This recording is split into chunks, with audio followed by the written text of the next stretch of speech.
អូខេសួស្តីក៏ដូចជាសូមស្វាគមន៍សារជាថ្មីមកកាន់ page រៀនភាសាអង់គ្លេសនៅក្នុង page របស់ Chur មានឈ្មោះថារៀន English អញ្ចឹងបើសិនជាគ្នាយើងណាដែលអត់ទាន់subscribe ឬក៏អត់ទាន់បាន follow page Chur សូមជួយ follow page ម្នាក់មួយទៅ ដើម្បីឲ្យ Chur មានកម្លាំងចិត្តក្នុងការធ្វើវីដេអូបន្តទៀតអញ្ចឹងឯនេះឈើបានលើកយកនៅចំណុចមួយដែលជាចំណុចសំខាន់ដែរគឺហ្នឹងហើយតាក់ទងជាមួយនឹងការប្រើប្រាស់ប្រធានដូចឈើបានសរសេរចំណងជើងអញ្ចឹងគឺ subject in English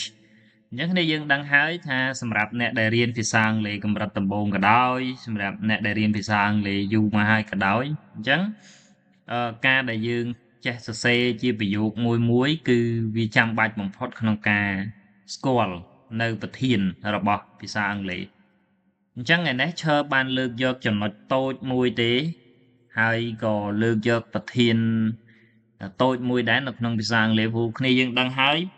នៅក្នុងភាសាអង់គ្លេសគឺវាមានការបត់បែនវាមានភាពទូលំទូលាយមែនទែនហើយ subject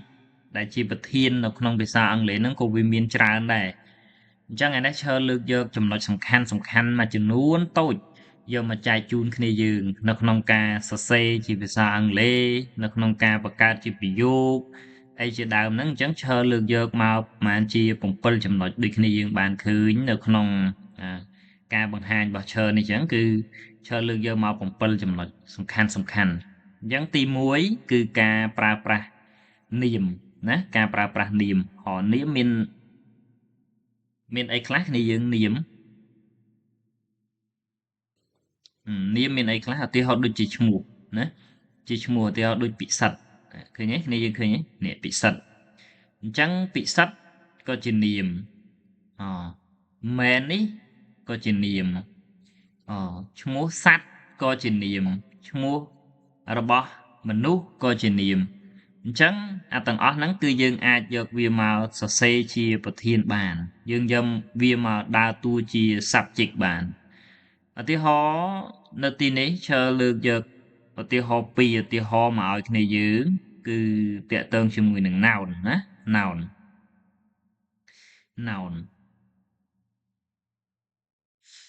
អញ្ចឹង noun នេះពិសិដ្ឋក៏ជា noun ឃើញ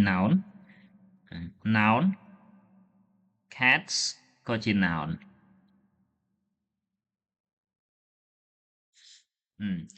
អញ្ចឹងពីរហ្នឹងអាចដើរតួជាប្រធានបានឥឡូវឈើអានឲ្យគ្នាយើងមួយហើយគ្នាយើងយកវាទៅបង្កើតជាឧទាហរណ៍ផ្សេងទៀតតាមដែលគ្នាយើងចង់បង្កើតឧទាហរណ៍ឥឡូវឈើអានឲ្យយើងស្ដាប់សិនពិសិដ្ឋ is a handsome man ណាពិសិដ្ឋហ្នឹងគឺជាបរិសុទ្ធដែលសង្ហាម្នាក់ចឹងទៅហើយហេតុអីបានយើងហ៊ានថាពិសិដ្ឋហ្នឹងគឺជា subject គ្នាយើងដឹងទេព្រោះដោយសារពិសិដ្ឋជា subject ដោយសារតែពិសិដ្ឋហ្នឹងគឺជាឈ្មោះរបស់មនុស្សហើយពិសិដ្ឋហ្នឹងទៀតក៏ជា noun ដែរក៏ជានាមដែរមិនមែនជាគុណនាមមិនមែនជាគុណកិរិយាអីទេអត់ទេគឺជានាមអញ្ចឹងបានយើងហ៊ានថាវាជា subject ព្រោះឈើបានសរសេរនេះ subject in English ហើយ subject ហ្នឹងគ្នាយើងត្រូវចាំថាវាតលតែ subject ហ្នឹងវាតលតែវាជានាមណាតលវាជានាមឬក៏ជាកន្សោមនាមអីចឹងទៅអាហ្នឹងបានដើរតួជា subject អានេះចំណុចទី1ទី1ណាតាក់ទងជាមួយនឹង noun ចំណុចទី2គឺ gerund ឬក៏យើងនិយាយថា verb ing ណា gerund ឬក៏ verb ing ហ្នឹងហើយ gerund ឬក៏ verb ing មានន័យថាកិរិយាសព្ទដែលបូកជាមួយនឹង ing អូខេកិរិយាសព្ទដែលវាប្រកបជាមួយនឹង ing ឥឡូវឧទាហរណ៍ឧទាហរណ៍ឲ្យ telling អូខេ telling saying អីជាដើមទាំងអស់ហ្នឹងគឺសុទ្ធតែជា gerund ណានេះ gerund telling ក្តី saying នឹងក្តីគឺសុទ្ធតែជា gerund អញ្ចឹងយើងត្រូវប្រើប្រាស់វានៅខាងដើមប្រយោគហើយបន្ទាប់ពីវាទៅគឺត្រូវមានកិរិយាសព្ទអាហ្នឹងគេហៅថាជា subject ហើយយើងប្រើប្រាស់ gerund ជា subject ឧ ឧទាហរណ៍ដែលឈើបង្កើតគ្នាយើងមើលឧទាហរណ៍ថា reading books is good to improve your critical thinking ការអានសៀវភៅគឺវាពិតជាល្អសម្រាប់ការអភិវឌ្ឍនៅការគិតឬក៏ការអភិវឌ្ឍនៅការវិភាគបែបស៊ីជម្រៅរបស់យើងអញ្ចឹងឃើញទេគ្នាយើងឃើញហេតុអីបាន reading ដើរតួជាប្រធានព្រោះដោយសារតាមនិយមន័យរបស់យើងគឺនៅពេលដែលកិរិយាសព្ទបូកជាមួយនឹង ing វាដើរតួជាប្រធាននៅក្នុងភាសាអង់គ្លេសអូខេចំណុចឧទាហរណ៍ទី2មើលឧទាហរណ៍ building your knowledge needs patience ការកសាងនៅចំណេះដឹងត្រូវការភាពអត់ធ្មត់អញ្ចឹងគ្នាយើងឃើញនេះ building ដើរតួជាប្រធានអូខេអញ្ចឹងកិរិយាសព្ទបូកជាមួយនឹង ing ដើរតួទៅជាប្រធានទី3ណាគ្នាយើងមើលទី3 to infinitive អញ្ចឹង to infinitive គឺមានន័យថាកិរិយាសព្ទខ្ទង់ទី1មានន័យថាកិរិយាសព្ទវាមាន2 3ខ្ទង់អញ្ចឹងទៅប៉ុន្តែកិរិយាសព្ទវាមាន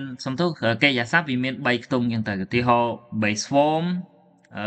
past simple ហើយនិង past participle អញ្ចឹងវាមាន verb 1 verb 2 verb 3ដែលគ្នាយើងអាសាហៅហ្នឹងណាប៉ុន្តែ to infinitive គឺមានន័យថាយើងប្រើប្រាស់ preposition to ដូចឈើបានសរសេរនៅក្នុងវងកញ្ចក់អញ្ចឹងគឺយើងប្រើប្រាស់ preposition to បូកជាមួយនឹង base verb មានន័យថាកិរិយាសព្ទខ្ទង់ទី1អត់មានថែម s អត់មានថែម es អត់មានថែម ies អីទេគឺកិរិយាសព្ទនឹងមិនគឺដាក់មកវិញអញ្ចឹងអាហ្នឹងនៅពេលដែលយើងឃើញ phrase មួយហ្នឹងនៅខាងមុខគេសរសេរមកនេះដូចឧទាហរណ៍ដែលឈើលើកមកនេះ to remember a lot of English words requires reading ហើយគ្នាយើងកុំអាលគិតពីរឿងកិរិយាសព្ទកុំអាលគិតពីអីយើងគិតតែពី to infinitive នេះបានហើយមានន័យថាប្រើប្រាស់ preposition to បូកជាមួយនឹងកិរិយាសព្ទដែលជា base verb កិរិយាសព្ទខ្ទង់ទី1អូខេនិយាយខ្ទង់ទី1ទៅស្រួលស្ដាប់កិរិយាសព្ទខ្ទង់ទី1ហើយប្រែមកវិញថាដើម្បីធ្វើអីមួយចឹងទៅឧទាហរណ៍ទី1នេះគឺ to remember a lot of English words requires reading ដើម្បីធ្វើឲ្យមានការចងចាំនៅពាក្យរបស់ភាសាអង់គ្លេសច្រើនតម្រូវឲ្យអានកាលណាដែលយើងអានច្រើនយើងជួបពាក្យអត់ចេះច្រើនយើងទៅប្រែវាច្រើនធ្វើឲ្យយើងចងចាំពាក្យអង់គ្លេសហ្នឹងច្រើនមួយថ្ងៃរៀនតែ5ពាក្យក៏បានដែរឧទាហរណ៍ទី2 to speak English fluently needs practice អញ្ចឹងប្រែជាភាសាខ្មែរយើងថាដើម្បីនិយាយភាសាអង់គ្លេសឲ្យមានភាពរលូនទៅបានតម្រូវឲ្យមានការអនុវត្តណាអញ្ចឹងឃើញគេប្រើប្រាស់ហ្នឹង to speak English fluently យើងមើលតែត្រឹមនេះបានហើយបាច់តែមើលណាឆ្ងាយយើងមើលនេះ to speak English អញ្ចឹងគេប្រើប្រាស់ to plus ជាមួយនឹងកិរិយាសព្ទខ្ទង់ទី1គេហៅ base verb ហ្នឹងដើម្បីឲ្យវា stand ជា subject ដើម្បីឲ្យវាឈរជា subject អូខេអញ្ចឹងឈរសង្ឃឹមតែគ្នាយើងយល់អញ្ចឹងទៅមួយចំណុចទៀតចំណុចទី4 possessive adjective plus ជាមួយនឹង verb ing ឬក៏គេហៅថា gerund ចុះគ្នាយើងមានដឹងទេថា possessive adjective ហ្នឹងមានអីខ្លះតែយើងដឹងអត់អញ្ចឹង possessive adjective គឺមាន my your our មាន their ហើយណាអាហ្នឹងគឺ possessive adjective my your our their his her it ហ្នឹងអាហ្នឹងគេហៅថា possessive adjective គុណនាមដែលជាកម្មសិទ្ធិឥឡូវមើលឧទាហរណ៍ដែលឈើលើកមកឲ្យ my writing is ugly អញ្ចឹងឃើញដាក់ my plus ជាមួយនឹង writing ដើរតួជា subject បាត់ឃើញទេតែ my writing អញ្ចឹងការសរសេររបស់ខ្ញុំហ្នឹងគឺអត់ស្អាតទេអាក្រក់អត់ល្អក្វិចក្វៀមអញ្ចឹងណាឧទាហរណ៍ទី2 his listening is great ការស្ដាប់របស់គាត់ហ្នឹងគឺល្អមែនទែនហើយណាគាត់យកចិត្តទុកដាក់ក្នុងការស្ដាប់អញ្ចឹងគ្នាយើងរៀនអញ្ចឹងបាច់ទៅមើលអីឆ្ងាយតែយើងមើលថា his listening ឃើញទេ